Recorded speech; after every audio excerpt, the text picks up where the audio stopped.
Hello and welcome to He Said, She Said, Food for Thought. What we making, wifey? Well, one of my favorite things to eat on a very cold day, whether it be autumn or in winter. No, wait. Let me guess. Mushroom soup. Yes, cream of mushroom soup. And I have resorted to using a can like everybody else, and we know the procedure. You fill it with some milk and you throw it in there. But when you read the back of it, if you've ever ordered a really good mushroom soup in a restaurant, there's nothing like it when it's made from scratch. So I thought we would attempt to do that today. Here you have water, mushrooms, modified food starch, wheat flour, vegetable oil, sugar, salt, potassium chloride, and things I cannot even pronounce. Today, I was able to pick up some mushrooms. I'm just going to use 2 pounds here of sliced white mushrooms, and I also have a gourmet blend that I got on sale. And these are, I don't know how you pronounce it. Is it crimini? Shiitake and oyster mushrooms. It's a gourmet blend. We're going to use some onion, garlic, a bundle of thyme to give it some seasoning, butter and oil, salt, pepper, flour. That's it. It's that simple. At the very end, we'll add the cream, but it just goes in a pattern where you want to develop those flavors. And the first thing I'll do is add oil to my pan, and I'll be right back with you.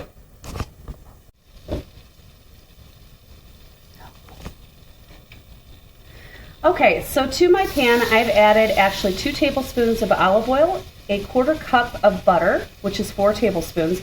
And the reason you do that, that's the trick of the trade. You put the oil with a little bit of the butter to make sure that the butter doesn't burn. The trick of the trade, huh? Yes, that is something my father actually taught me as a kid. Now I'm going to add my mushrooms. I've got this at a medium-high heat. I'm going to let these go for about 15 minutes. And then turn it down and let it go a lot slower so that all of those flavors will start to incorporate. I'm not going to add any salt or pepper yet. You need to wait until it kind of comes together. Make sure you stir it all in. And we're going to let it go, like I said, at a medium heat here for about 15 minutes, and we'll be right back. Okay, so I've added a 1/4 cup of butter. I've added the olive oil to it, and I like to do that so that the butter doesn't burn. You'll see that these have gone for it's about a little over 2 pounds of mushrooms, and it's gone for just about 5 minutes. You want this to cook down with just a pinch of salt to get the water to kind of cook out a little bit of the mushrooms, and you can see that it's doing that now. After that's done, I'm going to go ahead and reserve a little bit for the top of our soup. This will end up being blended. I'll add garlic and thyme and onion as well. Let that cook slowly, and we'll be back with you. Okay, so these have kind of reduced here for about 15 minutes. I'm going to add the onions. You don't need to have a fine chop on these because remember, we're going to end up putting it in a blender to incorporate all those flavors. So what I'm doing is throwing in the onions just so that they become a little bit translucent. I'll show you the next step. Okay, so as you can see, I'm going to turn the heat down here in a moment, but the onions have become translucent. I'm going to add about 2 tablespoons of flour to this. You're just going to have to kind of eye it. We used a little bit more mushroom. If you're only having 2 pounds, you might want to do like 1.5 tablespoons. So I'm going to start with that, and then I'm going to mix it really well into this. You'll see some people call for water. I'm going to try without it. And what I'm going to do at this point is add my garlic. So I've got 2 cloves of garlic that I'm going to add. Again, you don't have to worry about a real fine mince on this because, again, we're going to be blending it. So I've got that. That's going in.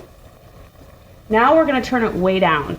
We're going to turn this down to a simmer. It's already at a boil. And then what I'll do is add 4 cups of chicken stock to this. Are you guesstimating? I've been reading different recipes and they're saying go with 4, and then if you're going to have to loosen up the stock when it's all finished, you can always add a little bit more chicken broth, but don't add more cream because you won't really need it for some reason. It'll end up rich. Right. It might end up too... You want to taste the mushroom, you don't want to taste the cream. Mm-hmm. And now I've got a bundle of fresh thyme. You can peel this off if you want, but I'm just going to leave it as a bundle. Throw it in there and cover this for about an hour. Okay, so what's happening, wifey? Okay, so what I've done is I actually used a food processor in this case. If you have an emulsifier where you can actually blend it by hand, you can do it that way, or a blender. Ours is not working very well. I will tell you a tip though, please don't fill it up too high because I've done that before and it is not a fun experience to have things overflowing from your blender. So we basically just pulsed this and you can see there's still a bit of liquid that needs to kind of do its thing.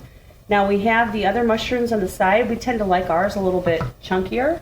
I'm going to add 2 cups of half and half. You can use whipping cream, but if you don't have that, you can also use milk.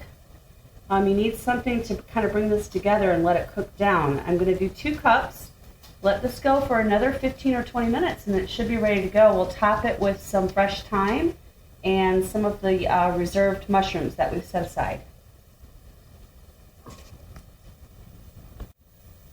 So here we are with the finished mushroom soup, and it's looking pretty awesome.